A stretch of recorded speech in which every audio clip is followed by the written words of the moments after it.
இஞ்சி இலையை எடுத்துக்கிட்டு நீங்கள் செய்ய வேண்டிய விஷயம் என்னென்னா அதை அப்படியே கருக்குங்கன்னா எரிங்க, அது காஞ்சிருக்கும், அதை எரியும் போது அது 10 இலை கூட எடுத்துக்கோங்க. அப்போ நீங்கள் மனசுக்குள்ளே நினைக்க வேண்டிய விஷயம் என்ன அப்படின்னா, நீங்கள் கீர்த்தி வசிய சிவாய வசிய ஸ்வாஹா, என்ன வசிய சிவாய வசிய ஸ்வாஹா, சரிங்களா?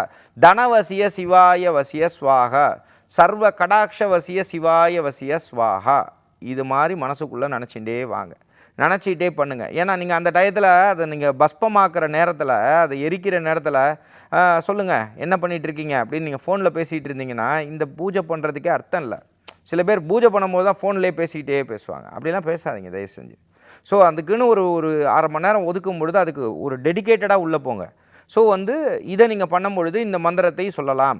இதை சொல்லிவிட்டு இதில் நீங்கள் என்ன பண்ணுங்கள், வசதி இருக்கிறவங்க வெள்ளியில் போட்டு இதை அப்படியே பண்ணிங்கன்னா அது கருப்பாக ஆகும். அதில் கொஞ்சோண்டு நெய்யை கலங்க, அதோடு சேர்த்து கொஞ்சோண்டு இதை எடுத்து